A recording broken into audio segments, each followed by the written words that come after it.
I wanted to paint. And I got a bursary and I went overseas for 2 years to Belgium, where I taught myself painting really, but it was sort of a postgraduate institute in Antwerp. And when I came back, I became a fine artist. So that was a long time ago. I dare not even say, because I think it was just after the Ark landed, you know, when Noah got out and I got out with him. Anyhow, so I've actually always been involved in fine art, and I taught for a bit at University of Pretoria, and then I taught for 17 years at University of South Africa at UNISA, and then I worked for 3 years as an independent artist, and I just did a lot of designing to keep the pot boiling, you know, because you can make money there. You don't make much money as a fine artist always. And then I got a post at Stellenbosch University in 2000, and I taught there until the end of last year when I finally retired. But there I taught in fine art, and then I developed a new interest. And I moved away from painting, and I started making what you call artist books, because I think all of this is for me a book, or a number of books. So this over here is, I've spread it out here, but it's part of an artist book, and there's a book over there, and these I also see as books. I don't know where they all works on paper, in fact. So, and in terms of the content of my work, while I was at UNISA, I did a PhD, but in art history, or visual studies, whatever you want to call it. And what I did is my focus was looking at what we call travel illustration, colonial travel illustration. That is people who visited South Africa, initially the Cape and then through the country, from the earliest one and then they published books on their travels. And there were illustrations in these books. And the first illustration that was made of indigenous people from Southern Africa dates back to 1508. And then I looked at how indigenous people were depicted in what we call travel illustrations.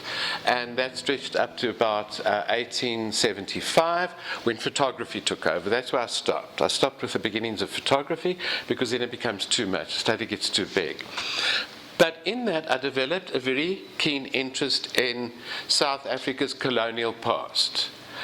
And for example, with the illustrations of indigenous people of this country, what I can say is that those illustrations said more about how Europeans saw people than about the people themselves. So we can never say anything about other people, because we're always talking about ourselves, really, you know. And it did. It talked about themselves and how they saw the world. But even that I found particularly interesting. So I developed a keen interest at school. I hated history. It was the worst. It was the bane of my life at school. And I developed this deep interest in South African history. And subsequently, all of my artwork has focused on, let's say, historical studies. The first artist book I made was based on geography, which is part of colonial geography and so on, where I made what you can call a mappa mundi, or an atlas. It was a fantasy atlas, and was based on a whole semicircle. I can't go into too much detail about it. And I drew into this a lot of medieval maps and images from maps and so on. But it was based in Southern Africa, well, in South Africa around the Cape. The second one, and I called it, the title was The Horizons of Babel. The second one, I looked at the first 14 mission stations that were set up mainly in the Cape, and then some in Namibia just over the Garipo Orange River, and I called that 14 Stations of the Cross.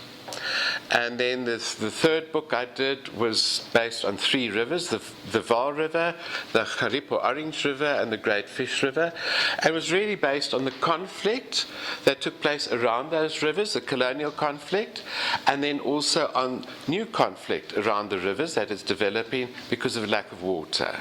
So that's also a type of conflict. And then then I decided, then there was an area that I was always interested in dealing with, and that was the whole notion of slavery. And I started thinking about it, and I had to plan for an exhibition, so I started there. But in the end, this is what came out of it. So it's not about slavery per se, but it's about crime and punishment at the Cape of Good Hope. And I have a friend who's a historian and a genealogist, and he gave me research that he did. And basically, this is based on 1,220 court cases that took place in the VOC, the Dutch East India Company, when they still ruled the Cape, and then it spilled over into the first British occupation of the Cape. So between 1692 and 1802. And there are 1,220 cases that took place during that time. So these works are based on that, and they range over cases involving slaves who deserted and did all sorts of things, colonists, white colonists came from Europe, and then indigenous Khoi people as well. So in that whole study, I became very interested in the composition of the people at the Cape. That really interested me. Because, you discover all of these things, not only about slavery, because I'll talk a bit about the slavery now, but it is, at that time, the most, I would say that they spoke the most languages at the Cape of Good Hope was than in the rest of the world. So it was the most polyglot place on the whole planet then. The most languages spoken there, and the Cape represented such a vast number of people from over the whole world, from Africa, from Europe, from India, and from Indonesia mainly, and then from other outlying, and those were slaves who were brought in. So if you look at the Cape today, it has the most diverse gene pool in the whole world. It's a very unique space on this planet, and that really interested me about the study that I made.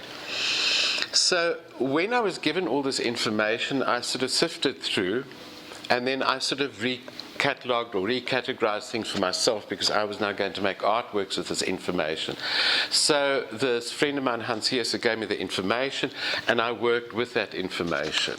Basically, the background of the study were the court cases, and then what I was going to do with it. And I went through all sorts of ideas, and eventually, after months and months and months, I arrived at this. So we are looking here at 4 photomontage triptychs. And photomontage is the central panels of photograph, and then the montage and I was working exclusively with paper. So this is all paper, photographs and tracing paper, and it's all held together by pins. And I did that on purpose because I find that the information I was dealing with, the type of histories I was dealing with, was about people's fragility. Human beings, we are terribly fragile. Our bodies are punished, and this is exactly what I was dealing with there. So I wanted to deal with materials that were very fragile, that could fall apart quite easily, like we fall apart quite easily. So if all of this is held, there's a bit of glue here and there, but not too much. But it's all held together with pins. And then I made the 4 triptychs, and then I used as many names and cases that I possibly could. But there were just too many. I couldn't cover them all. And then I decided, okay, I'm going to cover everything. I want everything there. So then I decided I'll make the book. So the book eventually landed up by being just over 25 meter long, what you call accordion fold. So it actually folds like this, like an accordion. I've just set it out here for the exhibition, but you can see over there that you page through in just one long strip of paper. And when I designed it, because now coming back to my background as a designer and in typography, because I really get a kick out of typography. I love typography, and it was really a challenge to do this. So the first design that I made had no images in, and it was almost 25 meters of text. They just went along, and I don't know if you know about wrapping. So you wrap from one line to the next when you read. So this wrapped from this end to that end and back again and back again. And I thought, okay, that's a bit of a challenge to read. You can't read. This is not a reading book, a story book. So I broke it up into sections, and the sections you can see are this long. So the text wraps. So this is all one long line, and it stretches to there, and then it comes back and it goes. So that's how it works. So if you read the book, if you want to read the book, it's not a reading book. It's more of a conceptual exercise, I would say. But I found that very challenging. In a way, it's a sort of monument to 1,220 people who were tried and punished at the Cape during that time. And in fact, our only knowledge of people, many people in the Cape at that time, is through these court cases. Because I suppose everybody was sort of more or less recorded, because the Dutch are very good at recording everything. So all of this information is in the archives at the Cape. But the way I designed this as a typographic exercise is I saw this as a river of pain, a river of suffering. And the river of suffering I had dark grey type, which are the names of the people, their particulars, like the first one in 1692, Klaas van Bengalen. He was a slave. I'll come to how the slaves are named. He was about 30 years old, and he belonged, because if you're a slave, you belong to somebody. You were owned by somebody, by Jan Conrad Visser. And that is in dark grey type. So the particulars of the individual people and on the works as well are in dark grey type. And then in red type are the trials and the punishment. Now we'll come to the punishment, which is really horrific. But I did that as a sort of a river of blood floating or flowing through these islands of people's lives.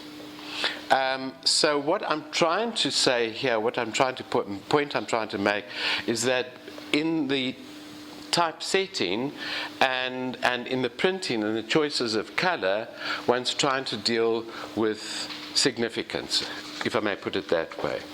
So there's meaning built into that. I'm not trying to illustrate these things, because I don't believe that one can illustrate it, but I think and then I put these. These are illustrations from an old medical book, and I interspersed them with these illustrations because it's about the inside of the body as well as the outside of the body. And these are the vital organs are quite important in this whole, because we always look at the outside of the body, but we've got an inside of the body as well. I suppose also the format of these works, it turned out like that. I didn't plan it like that. Nothing symbolizes anything, but they can be read as crucifixes. And I suppose that is significant, also about pain and suffering. And then the centers are placed over the solar plexus, which is also, I suppose, quite significant. And then I don't know if you people are aware of Catholicism and the concept of the Sacred Heart. You don't find that in Protestantism, but you'll find in Catholic images and devotional images a figure of Christ, and then they have his heart painted over here. So there's a reference to that, but I used other organs as well. So they don't really symbolize anything specifically, but one reads sort of things into it. I also made these purposefully I made them as beautiful as I could. So from a distance, you look at them and they look hopefully beautiful. I'm not sure everybody finds them beautiful. And they attract you, they draw you in. And as they draw you in, you start seeing that there's stuff written on there. And then you want to read them, and then you get the blow between the eyes as what is written on there. So afterwards, you're welcome to have a look at these two banners, where I really do explain everything in a lot of detail of what I did and how, in terms of the content. But I was really interested in the cases and the type of punishments that were meted out. And I'll just go through a few over here. The least... so the types of crimes that all of these cover was paying a fine, or the punishment, paying a fine. That was a very mild one. You just pay a fine. Witnessing the sentence of a collaborator.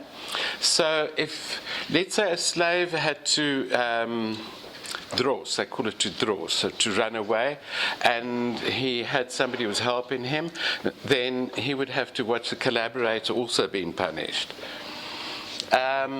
Public display or humiliation, they called it pronken. They were put under the gallows in Cape Town.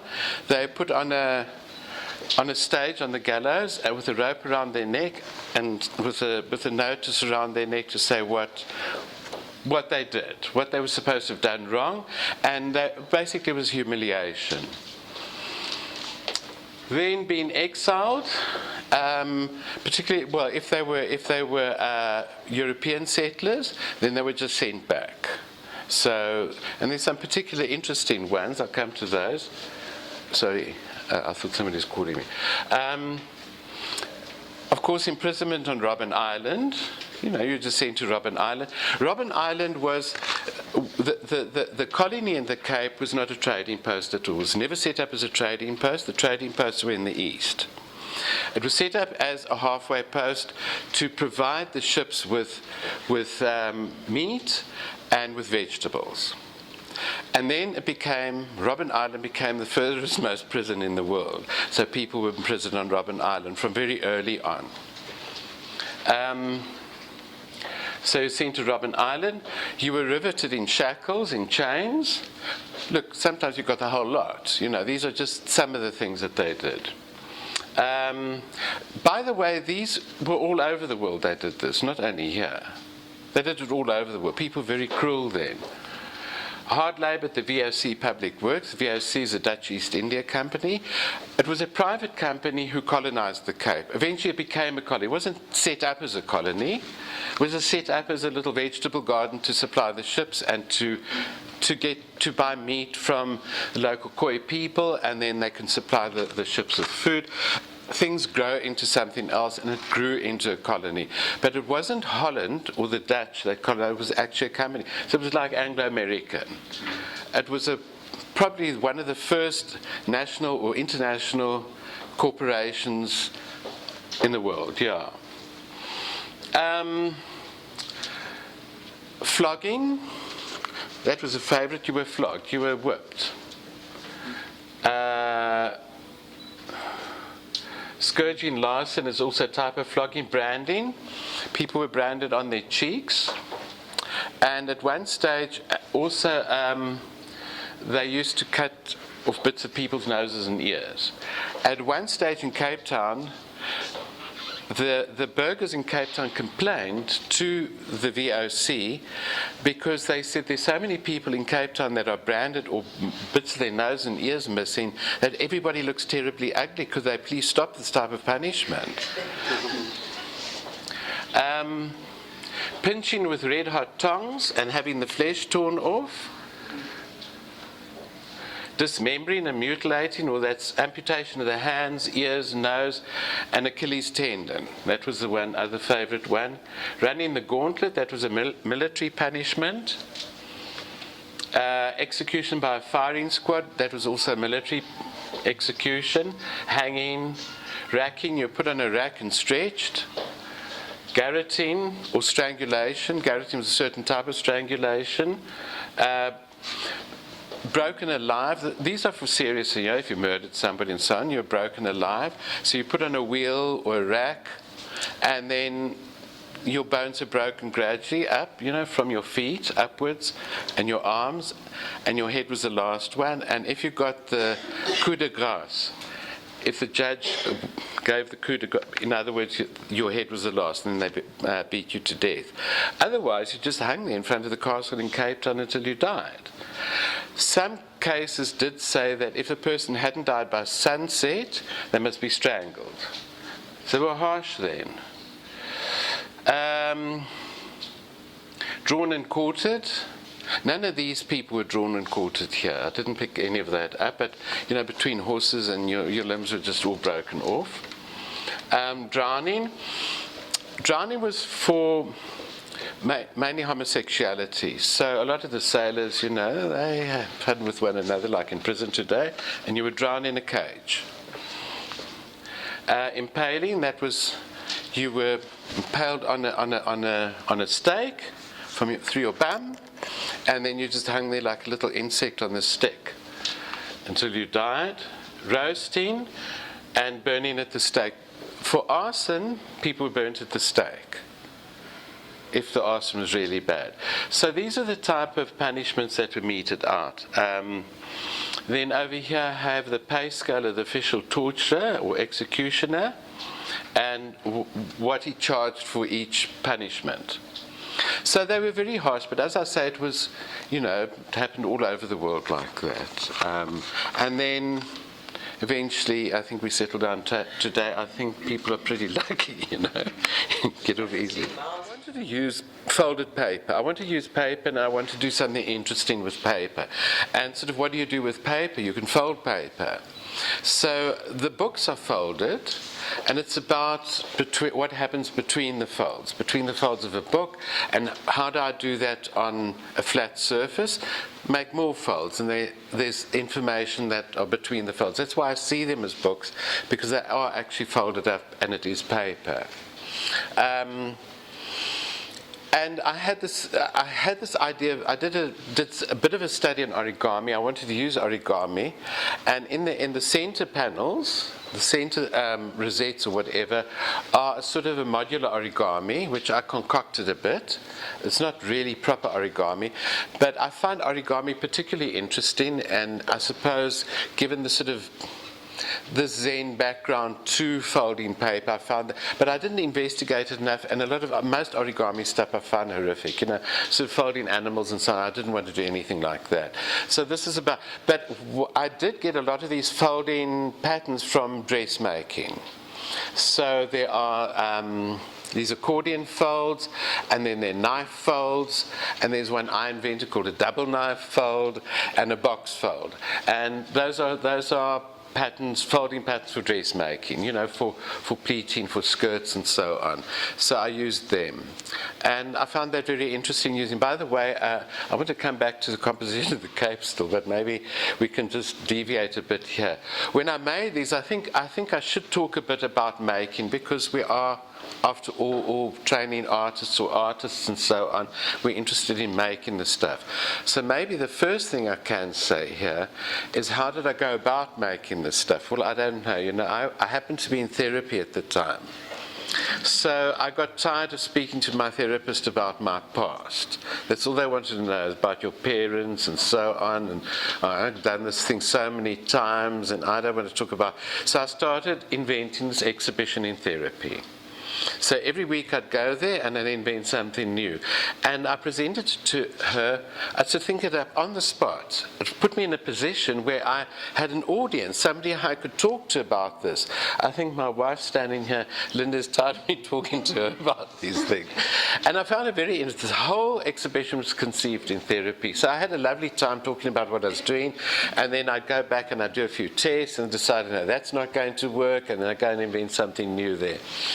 So I find that quite interesting. It's the only time I've ever done that, so maybe I should try that again. But it's very nice to bounce ideas off somebody. And I think if you're making work, it's nice to have somebody else's ears, and at least while you're talking to the person, you're actually talking to yourself. And it's a way of talking to yourself. Therapists don't really say much. They never answer you. And so I was paying a lot of money for talking to myself, but it was a handy way of talking to myself. I started off with an idea of slave ships, because I started with the idea of slavery, and I departed from that eventually. So I started with the idea of slave ships and people lying in the ships, and the positions of the feet and the head, and how many people were stacked together. And then I thought, no, well, that's been done. I don't want to do that. Besides, the slaves who came to the Cape were not the same as the slavery that went to America or other parts of the world. It was a different slave. The initial slaves that were brought to the Cape were from Angola and Mozambique, or were traded in Zanzibar. But then they switched over and they brought slaves from India, from the two coasts of India and Ceylon, and from Indonesia. And a lot of the slaves, particularly from India, were people who sold their children because they were impoverished and they needed money. On Indonesia, because of the Dutch East India had what they call factories, where people made things and then they'd take these things back to Europe and sell them. And on the islands, sometimes they had opposition from the people on the islands, and they had skirmishes or wars, and then they just take prisoners and send them to the Cape. So, but I think the idea of that we see these slaves from Africa with all walking in a row with things around their necks and chained to one another and so was a bit different here. In fact, a lot of slaves could buy their freedom here. I don't know if you've heard of Adam Kok. He should be sort of fairly well known in certain parts of the Free State, but he bought his freedom. They got money from place, I don't know how, and eventually bought a farm and so on. They were treated differently, but people were treated harshly anyway, as we can see with the punishments there. It depended on who your owner was and who your boss was and so on. All this information is freely available on the internet as well. So just where the people come from, and I think it's quite important, because I started off with that in the beginning, about the Western Cape having the most diverse gene pool in the whole world. So just let's see some of the places people came from. So we have Africa and the Mascarene Islands from the Cape. If a slave was born at the Cape of Good Hope, their surname was Van der Kaap. So like Van der Merwe, which was the Merwe was a sort of a place or something like that, and Van der Kaap means that they came from the Cape. They're born at the Cape. Mozambique, Zanzibar, Guinea, Angola, Mauritius, and Reunion. Those are islands.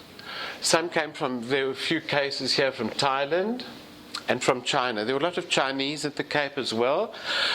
Some were slaves, but some were sailors, and they settled here. So they also all this makeup's in people's physical makeup today. You see these in people's eyes. You see somebody has Chinese-looking eyes. You know that they have got these genes in their bodies. Make it so interesting.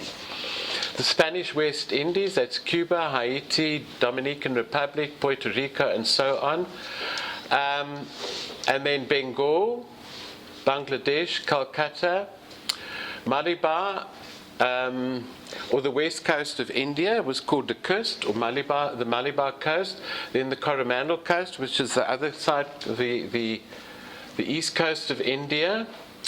And then Sri Lanka or Ceylon, Malaysia, and then the Dutch East Indies, which is Indonesia. And there's so many islands there. There are thousands of islands. And you can see here the islands that they came from: Java, Madeira Island. The islands have names today, but the names of the islands then were a bit different. So I'm not going to go through all of this. It's a lot. And the slaves were given, I'll go through the naming of the slaves. If many slaves were given different names. Some retained their original names. I don't know how they did that. But because of language problems and people couldn't pronounce names, so people were given names.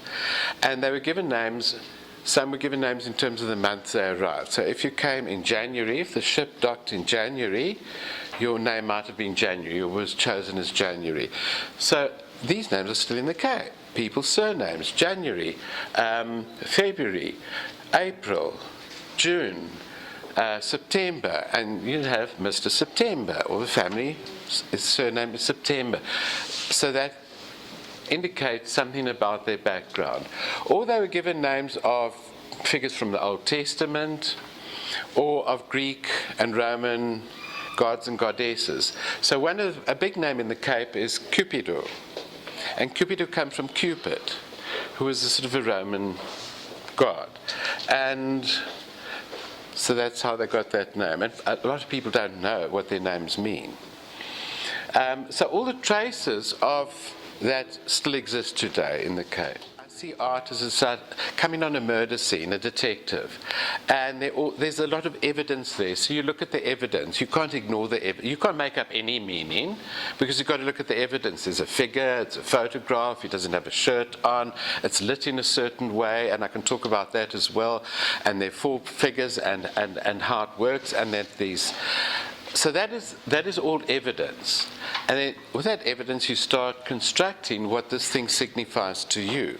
So part of the evidence, you've made those links, which is perfectly fine. And I will, when I talk about it again, I might actually include it, because I do build on these things. What other people tell me, I say, okay, and this and that and the other, you know.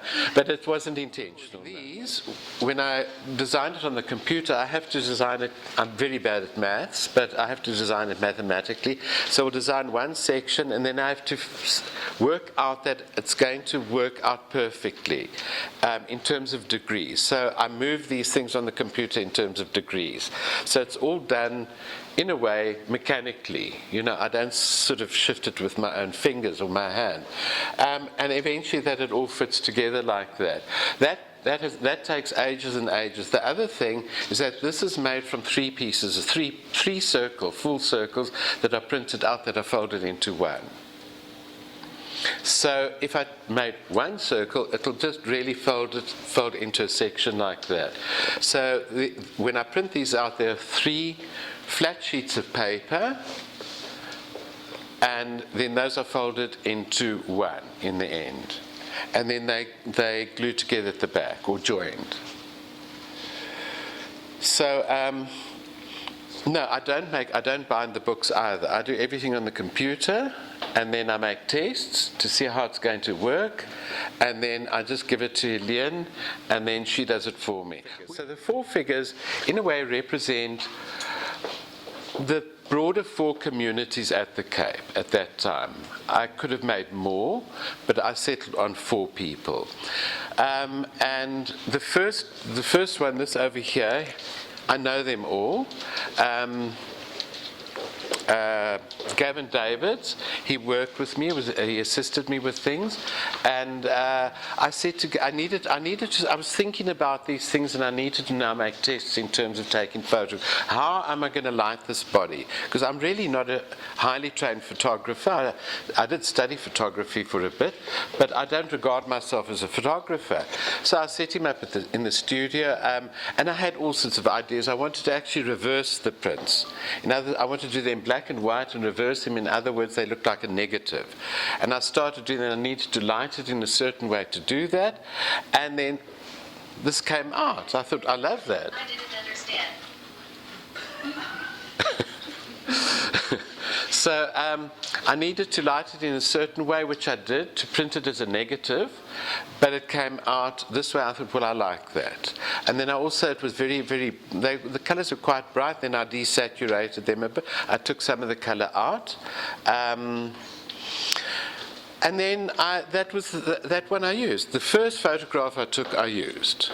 And then I thought of all sorts of, then I got different models, and I had to pay them, and then I photographed them, and I didn't like any of it.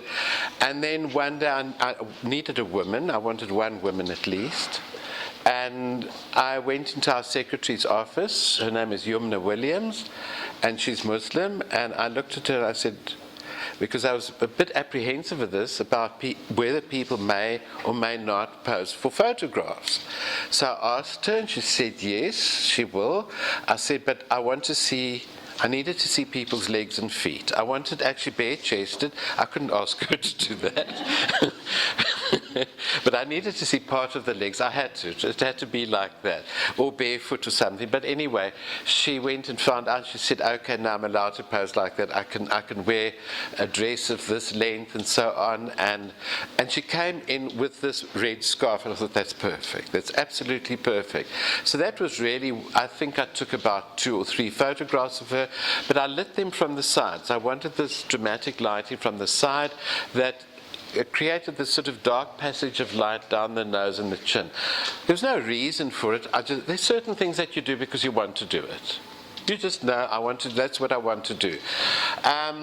And so I photographed everybody. I even photographed my son, and I was going to use it, but unfortunately, it was a lovely photograph, but there were bad parts of the photograph, because all of these are actually composed of 4 photographs. So I set up the camera on a tripod, and I'd start with the feet, I point down, and I'd move up to the head. So I'd take 4 photographs, and then I'd splice them together in Photoshop to make one photograph.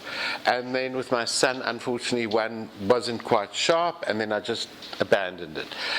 So these, as I say, Gavin assisted me, Yumna was our secretary, Willem, goeie man is actually a Khoi man. I mean, you can see it. He's very, very, very Khoi, very short. He's got those beautiful eyes and those features. And goeie man comes from the name Goedeman. And Goedeman was a Khoi chief. So he doesn't even know he's a direct descendant of quite a well-known Khoi chief. And then this is Neil, and he was a MA student of ours.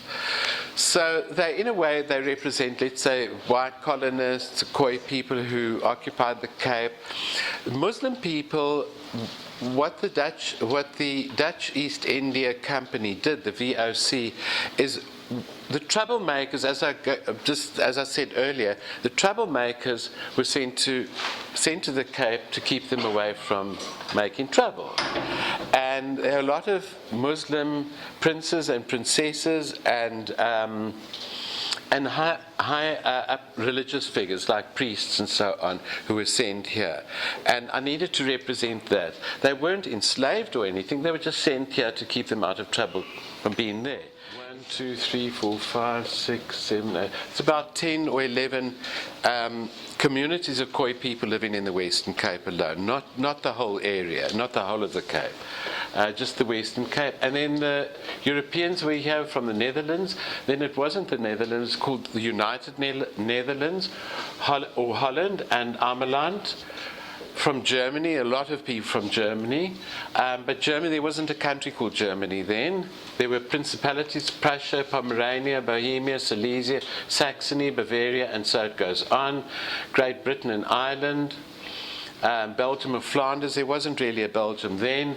It was called Spanish or Austrian Netherlands, and then Portugal, France, Spain, Italy, Switzerland, Sweden, Denmark, and Finland. These are the names of the people that I discovered in the text that I looked at. So there might have been other people at other times, but I only dealt with the text that I had.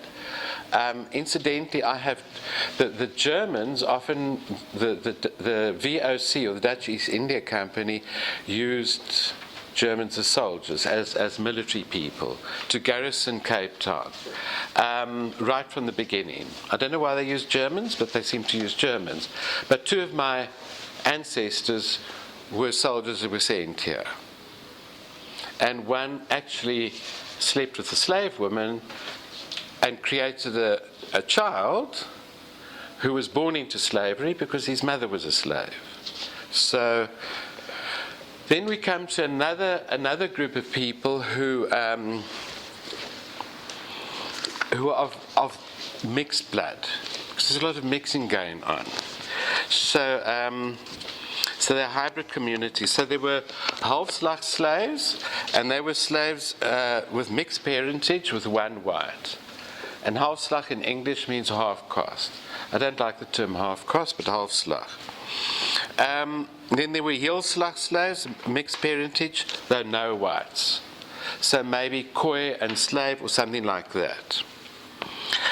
Then there were what they called bastard Hottentots. Now, in English, bastard is a derogatory word, it's a swear word, but in Dutch, or even in Afrikaans, it's somebody who's mixed, a bastard. It's just means mixture, that's all it really means. In English, it's become a derogatory word. So there were bastard Hottentots, they spelled it bastard Hottentots, mixed parentage with one Khoi, and then bastards were mixed parentage usually with one white.